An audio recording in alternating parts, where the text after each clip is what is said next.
Hi kids, welcome to Seco 10x Fluent Talk and Present Online Academy. So in today's class, we are going to study the first chapter of public speaking.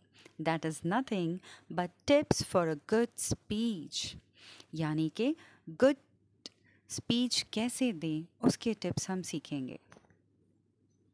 What is it called when people talk in front of others? Public speaking. जब हम किसी के सामने बात करते हैं तो उसे क्या कहते हैं? उसे कहते हैं public speaking. Can you tell who will talk in public? Public में कौन कौन बात करता है? Doctors, teachers, motivational speakers, policeman, politicians, students. तो अब आपको पहचानना है इन सब में who will talk in public. But do you know how to talk? Let me teach you some important points in public speaking.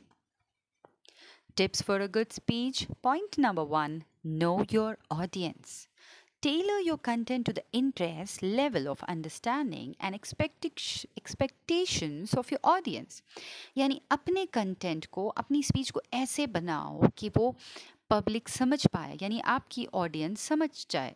आप अपने ऑडियंस का लेवल देखो पहले. वो बच्चे हैं, लेडीज़ है, कॉमन गैदरिंग है, बड़ों की गैदरिंग है, या कौन है उसमें. आप अपने ऑडियंस के बारे में पहले जानो और अपनी स्पीच उसके अकॉर्डिंगली बनाओ. Structure your speech. Have a clear beginning, middle, and end. Start with an engaging introduction, follow my key points, and conclude with a strong closing statement. तो आपको क्या करना है? अपनी स्पीच को स्ट्रक्चर देना है. एक अच्छा सा बिगिनिंग होना चाहिए, एक मिडल और एक एंड भी बहुत अच्छा होना चाहिए. इंगेजिंग इंट्रोडक्शन से शुरू करो. ऐसे नहीं कि हेलो एवरीवन, माय नेम. नहीं, ऐसे बोरिंग वाला नहीं. समथिंग डिफरेंट जो एकदम रॉकिंग और इंटरेस्टिंग लगे ऑडियंस को. थर्ड वन है practice. Rehearse your speech multiple times. This will help you become more familiar with the content and reduces nervousness. यानी अपनी स्पीच को इतने बार प्रैक्टिस करो कि आप परफेक्ट बन जाओ. आपको हर सेंटेंस पता हो जो आप बोल रहे हो और आपको घबराहट ना हो. फोर्थ वन है engage your audience. Use eye contacts, gestures, vocal variety to keep your audience interested. Ask questions or include interactive elements if appropriate. यानी आपको करना है ऑडियंस को engage कैसे करोगे? यानी उन्हें कब मज़ा आएगा आपकी स्पीच सुनने में? जब आप उनसे आई कांटेक्ट मेंटेन करोगे, उनसे गेस्चर्स दे के बात करोगे, अपनी वोकल वैरायटी चेंज करोगे, यानी अपनी टोन, अपनी वॉइस कभी बड़ी कभी छोटी अकॉर्डिंग टू द सेंटेंसेस आप चेंज करोगे. क्वेश्चंस पूछो उनसे. इंटरैक्टिव एलिमेंट्स रखो अपनी कम्युनिकेशन में ताकि ऑडियंस एंजॉय करें, पार्टिसिपेट हों और एंगेज रहें. Number 5 is be clear and concise. अब स्पीच इतनी बोरिंग और इतनी बड़ी बड़ी बड़ी होते गई तो that will become definitely boring. तो आपकी स्पीच को आपको कंसाइज रखना है, लेकिन क्लियर होना है. आपको जो भी आपका मैसेज है आप ऑडियंस तक पहुंचा देंगे. छोटी सी स्पीच में but complete information should be given. Avoid jargon and complex language.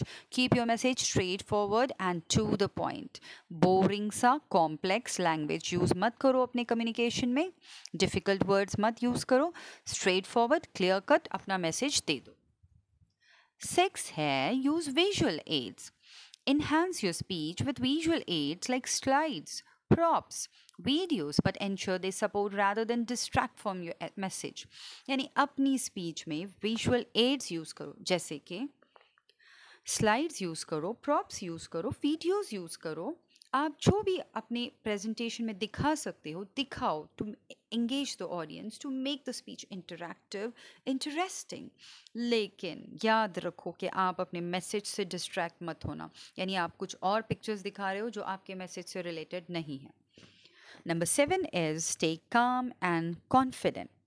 Maintain a steady pace and take deep breaths if you feel nervous. अगर आपको घबराहट हो रही है तो आप एक गहरी सांस ले लो और रिलैक्स होके आप अपनी स्पीच दो. Confidence comes with preparation and practice. तो माय डियर फ्रेंड्स, कॉन्फिडेंस कैसे आएगा? कॉन्फिडेंस ऐसे ही नहीं आएगा। कॉन्फिडेंस आएगा प्रिपरेशन से और प्रैक्टिस से, यानी आपको प्रिपेयर करना है अपना प्रेजेंटेशन, आपको कई बार रिपीट करके प्रैक्टिस करना है, तभी तो आप कॉन्फिडेंट होगे। ऐसा नहीं होगा कि आप स्टेज पे पहली बार आए हो, आपने प्रैक्टिस भी नहीं की और आप परफेक्ट बोल रहे हो। नहीं, इससे तो आपको नर्वसनेस ज़रूर होगा। Number 8 is tell stories. अब कौन से स्टोरीज सुनाएं? Incorporate anecdotes or examples to make your speech more relatable and memorable। यानी आप जो भी टॉपिक पे बोल रहे हो आप उससे रिलेटेड एनेक्डोट्स बोलो। एनेक्डोट्स यानी कि अपनी रियल स्टोरीज लाइफ के आप उनसे शेयर करो। छोटा सा इंसिडेंट कि मेरे साथ ऐसा हुआ था जब मैं कॉलेज में था या मैं स्कूल में था, that makes audience listen to your speech. और ऐसे एग्जाम्पल्स दो जिससे आपकी स्पीच रिलेटेबल रहे, आपकी टॉपिक आपके कंटेंट से रिलेटेड रिलेटेड एनेक्डोट्स आप शेयर करो जो आपके लिए मेमोरेबल इवेंट था, जो आप कभी नहीं भूल सकते थे। आप वैसी बातें अपने ऑडियंस को बताओ।